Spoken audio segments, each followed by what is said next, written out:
if you were a Wake Forest student and you got that as like your commencement speech, welcome back. Don't forget to subscribe. Let's get right to it. First topic, Trump slammed Putin for escalating the war. Go ahead, take a look at the clip.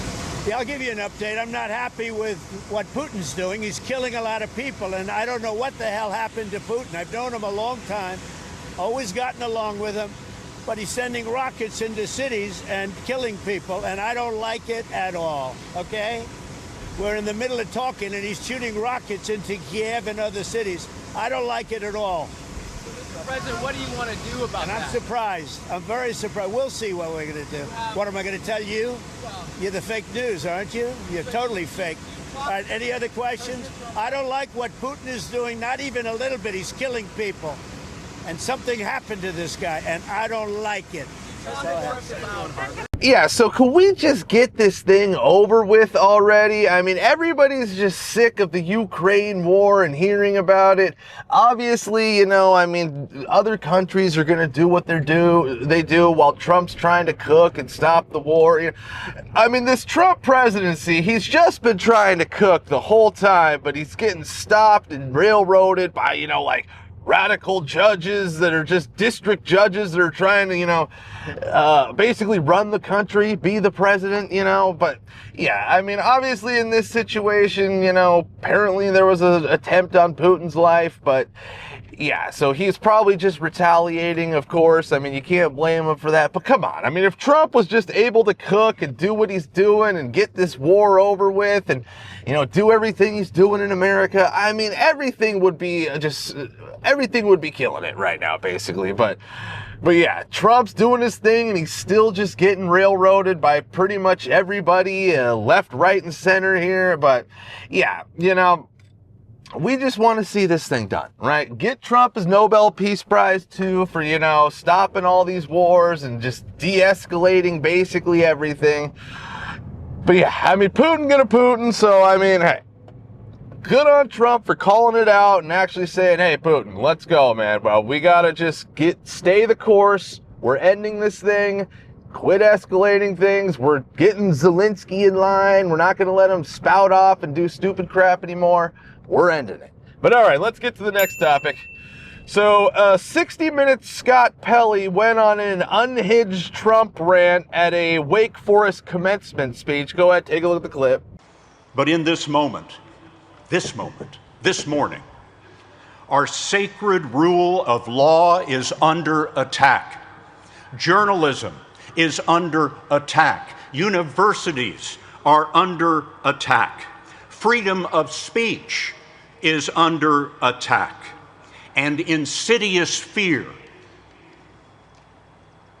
is reaching through our schools, our businesses, our homes, and into our private thoughts. The fear to speak in America. Power can rewrite history with grotesque, false narratives. They can make criminals heroes and heroes criminals. Power can change the definition of the words we use to describe reality. Diversity is now described as illegal. Equity is to be shunned. Inclusion is a dirty word. This is an old playbook, my friends. There's nothing new in this. All these people have left to sell is just pure fear-mongering. I mean, if you were a Wake Forest student and you got that as like your commencement speech, was just some guy just going off telling you about how terrible Trump is and blah, blah, blah, and he's trying to defend DEI. It's like, come on, people. DEI, yeah, you know, this is an old playbook. The playbook of we're going back to greatness and cutting out DEI and we're going strictly back to merit-based hiring. I mean, DEI just ruined so many people, you know, white, black, Asian, Hispanic. It ruined so many people because, you know, now, you know, a lot of white people were looked over for jobs that were, you know, should have had the jobs. And now a lot of times it's like, oh, do we have to just assume that this person got a job because the color of their skin or how they identify or, you know, their sexuality? You know, it's just sickening that, like, that is now a thing, right? If we would have just stuck to merit-based hiring all along, we wouldn't have any sort of question as to who deserved the job, because they just put it right out in front of your face, like, yeah, we're no longer doing this. We're no longer, you know, like, basically hiring on who's most deserving and who's earned the position. We're just going to hire because we need to check a box. So this guy is just trying to claim like that, oh my God, diversity, equity, and inclusion is under attack. Yeah, you bet your ass it is, bro, because it's stupid and it's not necessary. The best rise to the top, and that's how it should always be. That's how it should always be. So we know that, okay, the best are in the right positions and nobody's getting screwed over. And, you know, the people who didn't get the job, they're going to have to work harder next time to get the great job that they want, you know, to get promoted and not just get handed courtesy jobs to where now everything just sucks ass because, you know, people who aren't supposed to be doing that are now doing it and have no clue what they're doing. But all right, let's get to the next topic. So the WNBA just can't get out of their own way, and they held a remembrance of George Floyd. Basically, go ahead, take a look at the clip. Thank you guys for taking a minute to honor the life of George Floyd. George was a father, a brother, and a son. And his life, like every life, held meaning. His death exposed the holes that are still in our justice and criminal institutions today. And his 5-year anniversary reminds us that we must continue the fight against criminal, racial, and social injustices.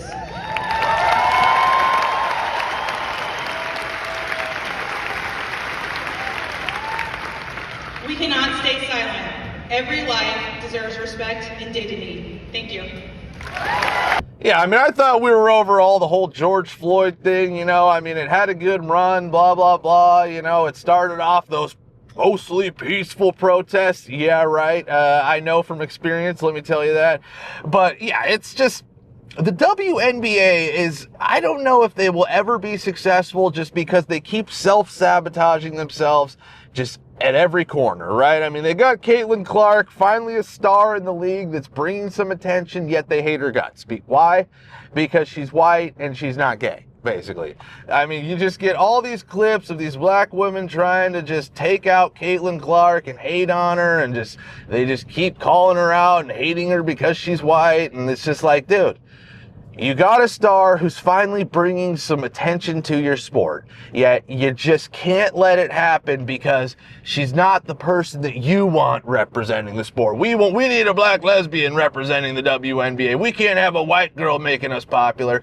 So basically, they would rather just stay in the doldrums of nothingness and be what the NBA has always been, rather than just let the white girl, you know, elevate the league to something better. Or just, you know, they gotta keep doing stupid crap like, you know, the George Floyd.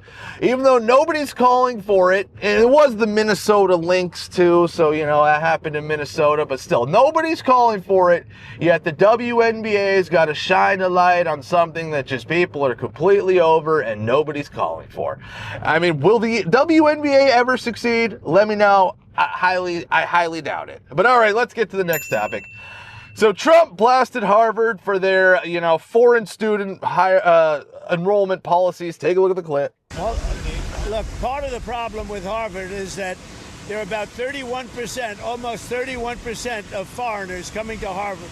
We give them billions of dollars, which is ridiculous. We do grants, which we're probably not going to be doing much grants anymore to Harvard. But they're 31%, but they refuse to tell us who the people are. We want to know who the people. Now, a lot of the foreign students we wouldn't have a problem with. I'm not going to have a problem with foreign students, but it shouldn't be 31%. It's too much because we have Americans that want to go there and to other places, and they can't go there because you have 31% foreign. Now, no foreign government contributes money to Harvard. We do. So why are they doing so many? Number one. Number two, we want a list of those foreign students, and we'll find out whether or not they're okay. Many will be okay, I assume.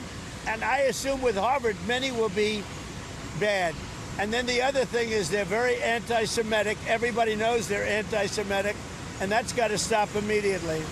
President Trump, Secretary, are you in? New York Post.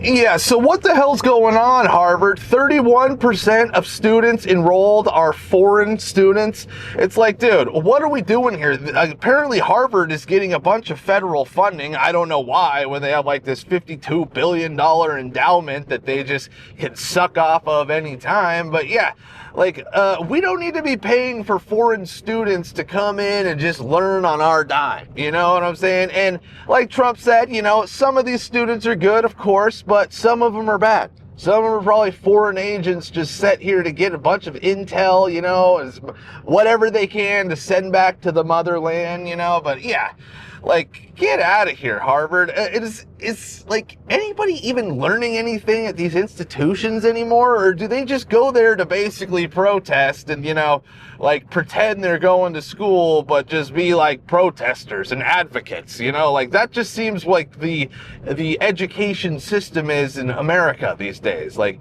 I don't know if there's any real educating going on anymore. Like, if you're not even taking a real class, like if you're taking some sort of weird just liberal arts class or, you know, minority studies, those aren't real, folks. Those aren't real, okay?